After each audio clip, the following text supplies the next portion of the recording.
ప్రస్తుతం మనతో పాటు ప్రముఖ ఆధ్యాత్మికవేత్త, astrologer, professor doctor Mallapudi Satyanarayana Murthy గారు ఉన్నారు. గురువుగారితో మాట్లాడేద్దాం. నమస్కారం గురువు. నమస్కారం మణికంఠ గారు. గురుగారు, 2026 ఓవరాల్గా సింహరాశి వారి స్థితిగతులు ఈ కొత్త సంవత్సరం ఏ విధంగా ఉండబోతున్నాయి? సంవత్సరం అంతా కూడా ఎలాంటి జాగ్రత్తలు, దైవారాధనలో ఉంటే కనుక విశేషమైన ఫలితాలు వీళ్ళు పొందే అవకాశం ఉంటుందంటారు? సింహరాశి వారు ఎప్పుడు కూడా సింహాలే, పంతులు గారు ఫీజులో ఎగ్గొట్టరు అనమాట. అయితే ఈ నూతన సంవత్సరంలో వాళ్ళకి సప్తమంలో రాహు మనకి ఉన్నాడు, శని వక్రించి మనకి మీనరాశిలో ఉన్నాడు, కేతువు సింహరాశిలో ఉన్నాడు. అక్టోబర్ వరకు ఇలా ఉన్నటువంటి రాహుకేతువులు వాళ్ళు అక్టోబర్ నెలాఖరు దాటిన తర్వాత ఏమవుతుందంటే కర్కాటక రాశిలోకి కేతువు, రాహువేమో మకర రాశిలోకి వచ్చేస్తారు. ఈ యొక్క గురుడు వచ్చేసి మనకి కేతువుతో కలుస్తారు. దానివల్ల ఏమవుతుందండి, గురుకేతువులు ఇద్దరూ కూడా ఒక చోటకు వచ్చారు కాబట్టి కర్కాటక రాశిలోకి మనకి పరిస్థితులు సింహరాశి వారికి అనుకూలంగా ఉంటాయి. వీళ్ళు శారీరక శ్రమ చాలా ఎక్కువగా ఉంటుంది. అంటే పిల్లల రీత్యా వీళ్ళు పాపం చాలా ఎక్కువ మదన పడతారు. అండ్ దీనికోసం వీళ్ళందరూ ఏం చేశారంటే ఇల్లులు ఒక చోట సొంత ఇల్లులు మంచిగా ఉన్నప్పటికీ కూడా పిల్లలకు సంబంధించి వేరే కాలేజీలో జరిపించినప్పుడు అక్కడ ఇల్లులకు అద్దెకి తీసుకోవడం, అపార్ట్మెంట్ అద్దెకి తీసుకోవడం, ఇలా చాలా కష్టాలు పడ్డారు వాళ్ళు. లేకపోతే పిల్లలు పడుకుంటున్నారు, లేచి వెళ్ళట్లేదు కాలేజీకి. సరే, అధిక ప్రయాస, అధిక ఖర్చు. వీళ్ళ ఆఫీస్కి కారులో మళ్ళీ 250 మైళ్ళు వెళ్ళాలి. ఇవన్నీ ఇలా. అలాగే నూతన వస్త్రాలంకరణ, తర్వాత జీవితం అంతా కూడా కొత్తదనంగా అనిపించడం. ఈ 2026 సంవత్సరంలో వసంతాలు, నవవసంతాలు ఉంటాయి. అలాగే ప్రౌఢ వయసులో ప్రేమలు, చిగురింతలు, ఇవన్నీ కూడా జరుగుతాయి. అండ్ చిరు ప్రేమికులు, వీళ్ళు స్టూడెంట్స్ ఎవరైతే ఉన్నారో చిన్న ఏజ్లో లవ్ చేసుకునేటటువంటి వాళ్ళు, వీళ్ళు చదువును ఏం చేస్తారా అంటే పాడు చేసేస్తారు. ప్రేమ పెళ్ళి అని చెప్తూ గుళ్ళు గోపురాలు, సినిమా హాళ్ళు, పార్కులు ఇలా తిరుగుతూ ఉంటారు. ఈ యొక్క గురుడు మనకి కర్కాటక రాశిలో ఉండడం మూలంగా సింహరాశి వారికి విశేషించి కోర్టులు కేసుల్లోకి వెళ్ళడానికి అవకాశాలు ఉంటాయి, పోలీస్ స్టేషన్ చుట్టూ తిరగడానికి అవకాశాలు ఉంటాయి. ఎందుకంటే సింహరాశి వాళ్ళని అడగడం తోడనే షూరిటీ సంతకం పెట్టమంటే గెజిటెడ్ ఆఫీసర్ లెవెల్లో సంతకాలు పెడతారు వీళ్ళు. గెజిటెడ్ ఆఫీసర్ కూడా ఇంకా ఒరిజినల్స్ ఉన్నాయో లేవో, సేమ్ ఉందా లేదా చూసి పెడతారు. వీళ్ళు డబ్బు ఏమన్నా 1 కోటి రూపాయలకి మాకు సంతకం పెట్టండి అంటే షూరిటీ పెట్టేస్తారు. మరి వాళ్ళు కట్టరు, నోటీసులు వీళ్ళకి వస్తాయి. ఈ విధంగా ఈ సింహరాశి వారికి అందరికీ కూడా పెళ్ళు కావాలండి అనుకునేటటువంటి వాళ్ళంతా కూడా కాస్త కాలం వెయిట్ చేయాల్సినటువంటి అవసరం ఉంది. ఈ సంవత్సరం పెళ్ళిళ్ళు కుదురుతాయి, కానీ అతి కష్టం మీద కుదురుతాయి. ఏ విధంగా, ఏమండి వీళ్ళ జాతకాలు కలిసినాయా అండి అని నిష్ణాతులైనటువంటి పండితులు, అమ్మ జాతకాలు కలిసినాయి వెళ్ళి పెళ్లి చేసుకోండి అంటే మగ పిల్లోడు ఏం చెప్తాడంటే, ఎవరో ఒక మామూలు అనామకుడైనటువంటి పూజారిని సబ్జెక్ట్ రానోడి దగ్గరికి తీసుకెళ్తే ఆడు వద్దంటాడు, ఢమాల్. ఇక్కడ పండితుల దగ్గర చూపించారు, వీళ్ళు ఓకే అంటారు, కానీ కదలదు. ఆ విధంగా ఈ సింహరాశి వాళ్ళకి ఇలాంటి సందర్భాలు ఎదురవుతాయి. ఇక ఆదాయాలు లాస్ట్ ఇయర్ కంటే కూడా ఈ సంవత్సరం బ్రహ్మాండంగా ఉంటుంది. అలాగే లాస్ట్ ఇయర్ అయితే ఉద్యోగం ఒకానొక దశలో ఊడిపోతుందేమో అని భయం వేసింది. లీవులు ఎక్కువగా పెట్టడాలు మీరు, లేకపోతే అమెరికా లాంటి ఊర్లలో రియల్ ఎస్టేట్లు అవి చేయకూడదు. చేసిన బ్యాంకుకి ఇన్ఫర్మేషన్ ఇవ్వాలి. ఇక్కడ అంతే, గవర్నమెంట్ జాబ్ కన్నా అక్కడ అంతే. వాళ్ళు చిన్నదే కదా, మనం బయట సంగతి దేవుడు ఎరుగు.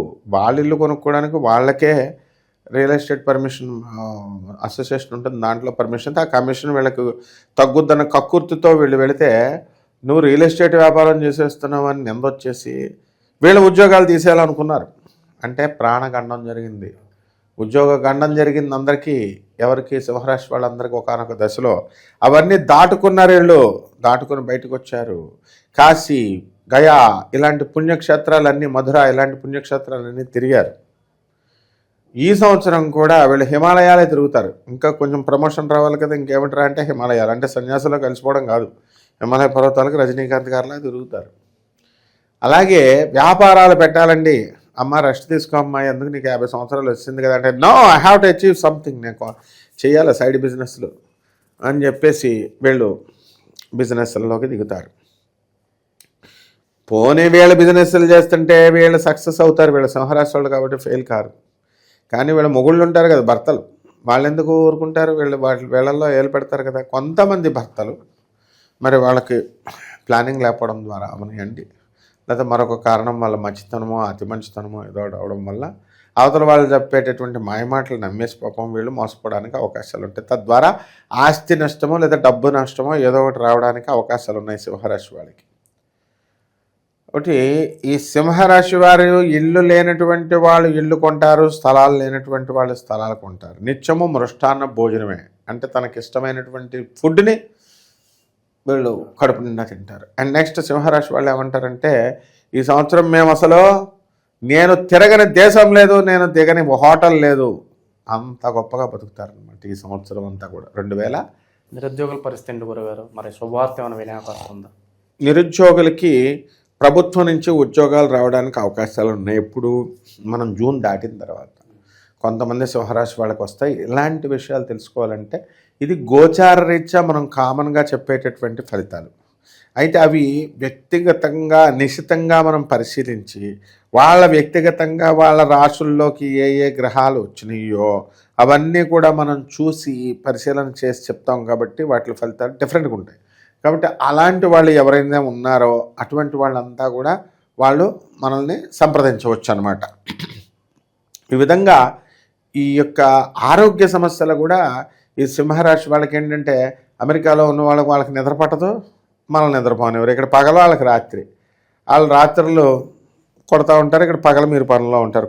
కొట్టుడు మళ్ళీ మీకు రాత్రి వాళ్ళకి పగలు, వాళ్ళు హ్యాపీగా పగల కూర్చొని మీకు కొట్టేస్తూ ఉంటారు. మీకు ఇక్కడ 12 అవుద్ది, 1 గంట అవుద్ది, మీ భార్యలు తిడతా ఉంటారు. కాబట్టి సగం మంది విడాకులకు కారణం ఏంటంటే, ఇండియాలో ఉన్న పిల్లలందరికీ నువ్వు గమనించు, అమెరికా వాళ్ళ వల్లే విడాకులు. కారణం ఏంటి? సంబంధం. ఇటీవల కూడా ఒక సంబంధం గురుడు అవ్వదమ్మా, గురుడు వ్యయస్థితిలో ఉన్నాడు, వెళ్ళొద్దు అని అంటే, ఎట్టి పరిస్థితుల్లో కూడా మేము అమెరికాకి ఇస్తానన్నారు. ముస్లిమ్స్ అమ్మాయిని అమెరికా ఇస్తామని చెప్పేసి వాళ్ళు పెళ్లి సంబంధాలు కుదురు చేసుకున్నారు. తీరా పోన్లే పాపం ఫారిన్ సంబంధం వచ్చింది, అమ్మాయికి జాబ్ ఇంకా రాలేదు కదా అని వాళ్ళు చేస్తే, ఈ మహానుభావుడైనటువంటి ట్రంప్ వల్ల వాళ్ళకి వేసాలు రావట్లేదు. ఈ అమ్మాయి ఎక్కడే ఉంది, వాడు అక్కడ కూర్చున్నాడు. ఇలాంటి సందర్భాలు ఎన్నో ఉన్నాయి, ఇన్నటువంటి కేసెస్ ఎన్నో ఉన్నాయి. కాబట్టి సింహరాశి వాళ్ళ పని ఒకటే, ఈటింగ్ అండ్ మీటింగ్ అంతే, ప్రేమించుకోవడం, తినడం, రమించడం, ఇంతే తప్ప వ్యక్తిగతంగా వీళ్ళు చాలా మంచివాళ్ళు. కాబట్టి లవ్లో ఉన్నటువంటి వాళ్ళకి నాయన, మిగతా బాధ్యతల్లో ఉన్నటువంటి వాళ్ళందరికీ కూడా ఉద్యోగాల భయం లేదు వీళ్ళకి. అండ్ మోక్షం గేక్షం ఇలాంటి చెత్త అంతా కూడా వీళ్ళు ఆలోచించాల్సినటువంటి అవసరం లేదు. ఎందుకనంటే ప్రతి బాబాజీ ప్రతి ఒక్కళ్ళు మోక్షం చెప్తారు. ఏదో వీళ్ళకి అంత ఫ్రీగా ఏదో కిరణకుట్లో సామాను ఇస్తున్నట్టు. వాళ్ళు సింహరాశి వాళ్ళు మోక్షం కోసం ప్రయత్నించాల్సిన అవసరం లేదు. వాళ్ళు చేసే దాన ధర్మాలే వీళ్ళని మోక్షం ఇప్పించేస్తాయి. అందువల్ల ఎట్టి పరిస్థితుల్లో కూడా సింహరాశి వాళ్ళందరికీ కూడా సూపర్బ్గా ఉంది నాయన, సూపర్బ్. 26 విహారయాత్రలు ఎక్కువగా చేస్తుంటారు. అయితే విహారయాత్రలు కామన్ అయిపోయినప్పుడు సింహరాశి వాళ్ళు దాన ధర్మాలు చేసి మరీ తిరుగుతారు వీళ్ళు. మిగతా వాళ్ళు అలా కాదు కదా, విహారయాత్రలు చేసేస్తారు, రీయూనియన్లు అంటారు. చిన్నప్పుడు విడిపోయినటువంటి ఫ్రెండ్స్, ఇప్పుడున్న ఫ్రెండ్సే దిక్కు లేదంటే వీళ్ళు చిన్నప్పుడు ఎప్పుడో మనతో పాటు ఫస్ట్ క్లాస్లో చదివారండి, 10th క్లాస్ వరకు నండి ఫ్రెండ్స్, మేము రీయూనియన్ అండి, కలుసుకుంటున్నామండి, మళ్ళీ ఒకళ్ళు వండుకొని తింటున్నామండి అంటారు. ఇలాగనమాట. అంతా కూడా ఖర్చు అధికంగా అవడానికి అవకాశాలు ఉంటాయి. ఇక పరిహారాల విషయానికి వస్తే ఎటువంటి పరిహారాలు బాగా అవసరం అంటారు గురుగారు? సింహరాశి వాళ్ళందరూ కూడా పరిహారాలు మనకి కొన్ని చేసుకోవాలమ్మా. వీళ్ళు సప్తమంలో ఉన్నటువంటి రాహువు, అష్టమంలో ఉన్నటువంటి శనిగ్రహ ప్రభావాల వల్ల కొంచెం ఇబ్బంది పెడతాయి. అందువల్ల అక్టోబర్ నెల దాటిన తర్వాత వీళ్ళందరికీ కూడా కాస్త పరిస్థితి బాగుంటుంది. శత్రు పీడన ఇవన్నీ కూడా పోతాయి. అందువలన ఈ యొక్క సింహరాశి వాళ్ళంతా కూడా రాహు జపం చేసుకోవాలా, రాహు స్తోత్రాలు చదవాలా. రాహుకి కిలోంపావు మినుములను ఆవుపేట రంగు ఉన్నటువంటి వస్తువులనిచ్చి మనము చక్కగా వస్త్రాలనిచ్చి పేద బ్రాహ్మణికి శనివారం నాడు ఉదయం 8 గంటలకు దానం చేసుకోవాలా. అదేవిధంగా ఈ యొక్క శని జపం చేసుకోవాలా, శని స్తోత్రాలు చదవాలా. శనికి కిలోంపావు నల్ల నువ్వుల్ని, నల్లని వస్త్రాన్ని ఇచ్చి పేద బ్రాహ్మణికి మనము శనివారం నాడు ఉదయం 8:05కి ప్రదక్షిణలు చేసుకోవాలి. ఆ తర్వాత ఈ రెండూ కాకుండా చక్కగా మనకి పితృదేవతల శాపాలు ఇవన్నీ కూడా వ్యక్తిగత జాతకాల్లో తెలుస్తాయి. గురుకేతువులు ఈ సంవత్సరం అంతా కలుస్తున్నారు కాబట్టి వీళ్ళంతా కూడా కొన్ని పితృదోష సంబంధమైనటువంటి కార్యక్రమాలు చేసుకుంటే మంచిది. మనకి ఎలాగో గోకర్ణం ఉంది కాబట్టి అక్కడికి వెళ్ళాలనుకుని తాహత ఉన్న వాళ్ళు అక్కడికి వెళ్ళి అక్కడ మనం పిండ ప్రధానాలు ఇవన్నీ కూడా చేసుకోవచ్చు. ఏమంటే మా దగ్గర అంత డబ్బులు లేవండి అనేటటువంటి వాళ్ళు ఇక్కడే చేసుకోవచ్చు, ఎక్కడైనా పర్వాలేదు అనమాట. మొట్టమొదట మెయిన్గా ఏంటంటే పేదవాళ్ళకి, అనాథలకి, సాధువులకి ఇలాంటి వాళ్ళకి మనం దాన ధర్మాలు చేసుకోవడం ద్వారా మాత్రమే మనకి ఇహపర సౌఖ్యాలు వస్తాయి, మోక్షం వస్తుంది. అండ్ కాలభైరవ అష్టకం చదువుకుంటే సరిపోతుంది. ఆయన ఓవరాల్గా సింహరాశి వాళ్ళ పరిస్థితి ఈ 2026 ఏ విధంగా ఉండబోతుందో చాలా మంచి అనాలిసిస్ అందించారు. ధన్యవాదాలు. ధన్యవాదాలు.